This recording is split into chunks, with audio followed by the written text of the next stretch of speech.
Hi, I'm Chris from Airwindows, and hey, you can do this.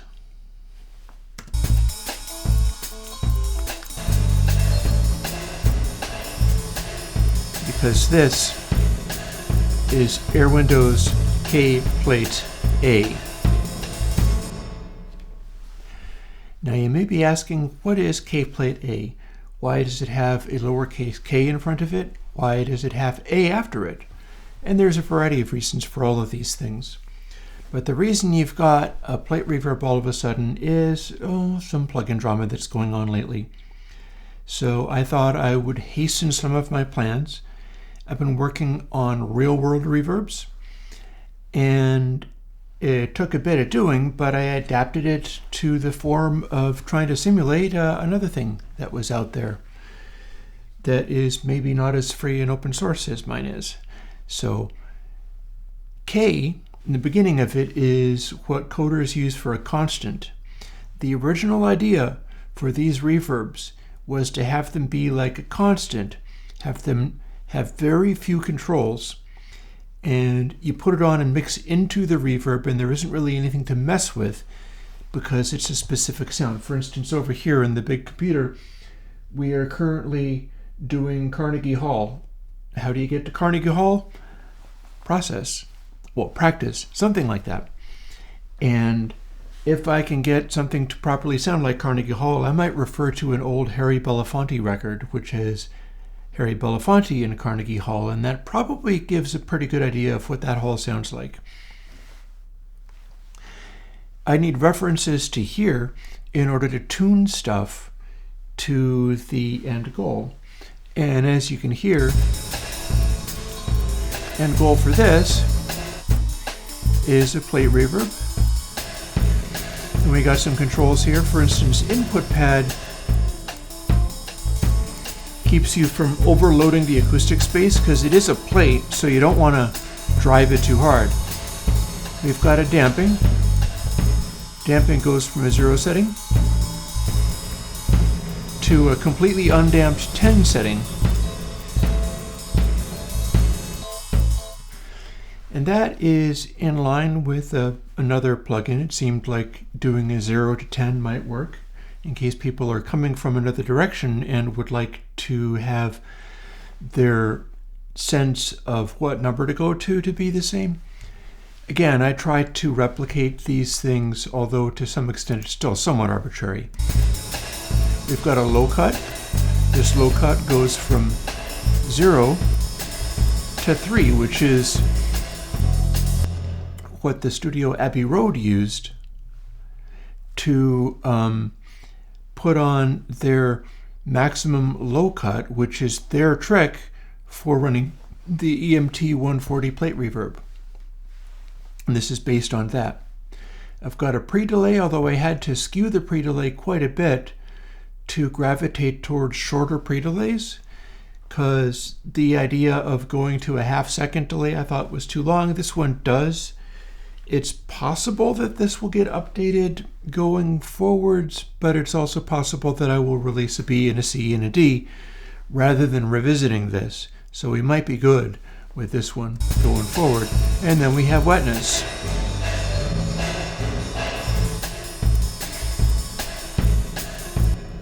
And this is in line with the way Airwindows does wetness controls and reverbs, which is full dry is 0 wetness. At 0.5, you have full dry and full wet at maximum volume. So that will probably be louder than you want, but the purpose of that is if you want to go full wet, you just crank it all the way up. And if you want to bring a little bit in on a dry bus, you can put wetness at a little bit above 0. And as you increase it, you're not changing the underlying sound of the dry signal at all. So that's the purpose of it, is to be able to bring in a little bit in, maybe a little more, a little bit less. And you should be able to adjust that without altering the underlying balance of the dry signal. And all of this is being done with in-house software which is entirely Airwindows, although as stuff gets released, you will see it come out as open source under the MIT license, so other people get to have it. I thought I was going to be gearing for Bricasti models first, but I do not yet have the goal that I had for getting to a certain income level before splurging on a Bricasti reverb. And in any case, there was this other drama thing that was going on. Some of you might have heard of it. And it turned out that I could fool around with, say, a recording, not the actual, I don't have the plugins, I don't have the software, I don't have some kind of spy into a secret base where I can learn how they do this, but I do have the output of the sound. And when you have the output of the sound and dry, you can make your drum set sound the same way that the other one does. And that's basically how it's done.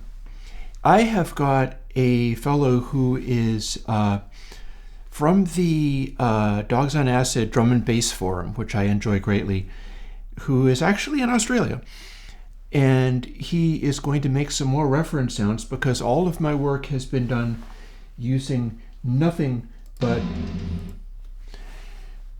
this one audio clip off of a YouTube video, which is maybe not the most effective thing that you could have. So let me see if I have the noise for echo handy. I've got something else that I can use, which I'm familiar with some cutouts, some drums, heavy guitar, drums on one side and then the other, some dry guitar in there, dry guitar that's edited to just incredibly brief little bits of sound,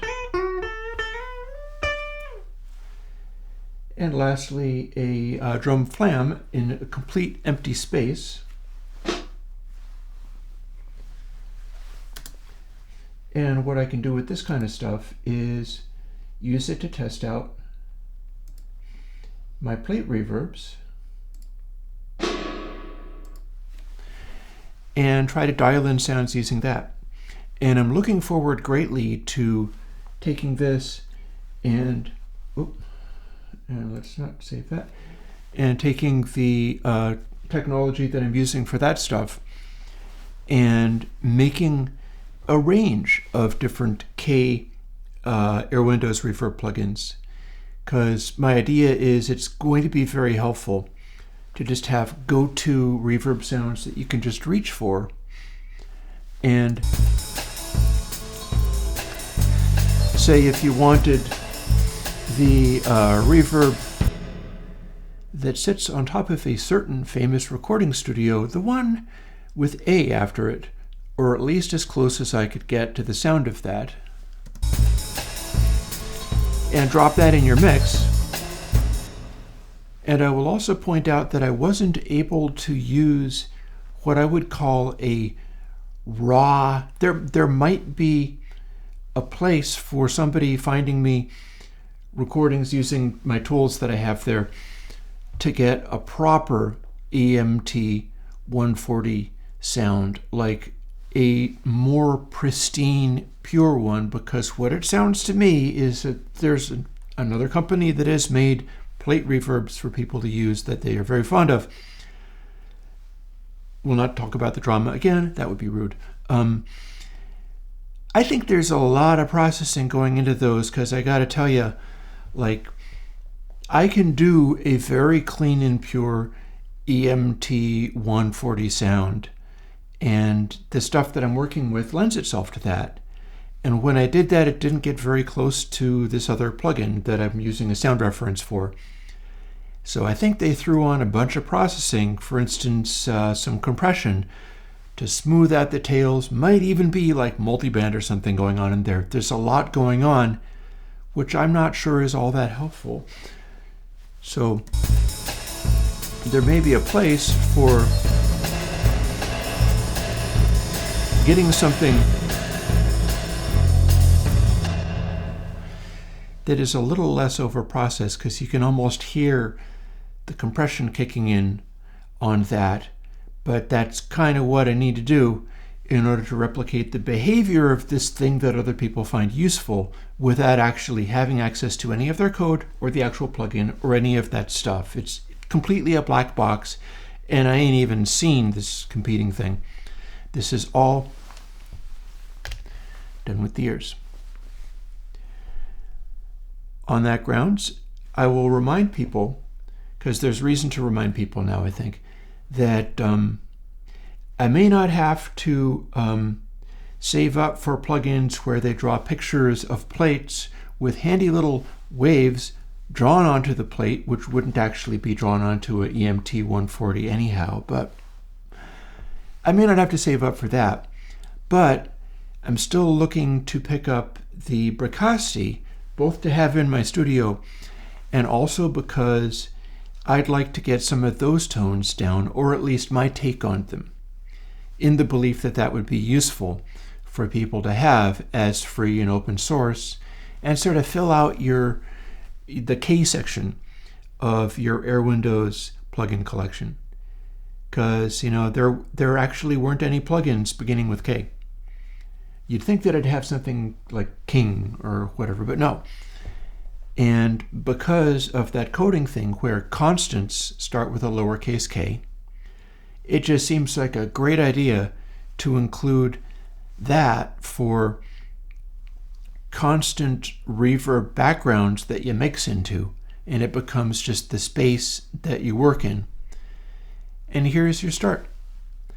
I gave a little bit of a preview for just a rough church sound, but this is using a lot more, tailored again towards trying to replicate, for all practical purposes, other working software that people might gravitate towards and want for the purpose of finding production-ready plate reverb things. And that includes a lot, and I always would prefer to strip things down, so future plugins are probably going to have fewer controls than the ones in kPlateA. But those were the minimum that I thought were necessary for fitting into people's workflows, if they were like migrating or something. But I'm not going to go into that any further. I hope you like Airwindows kPlateA.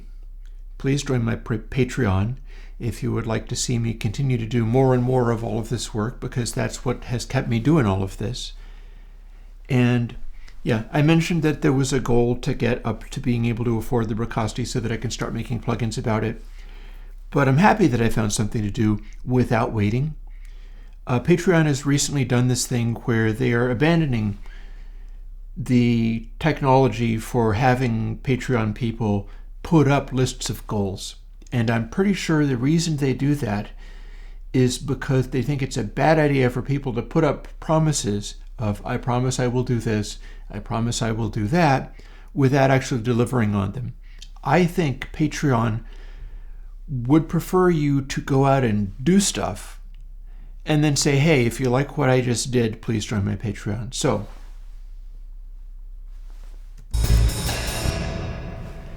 if you like what I just did, please join my Patreon.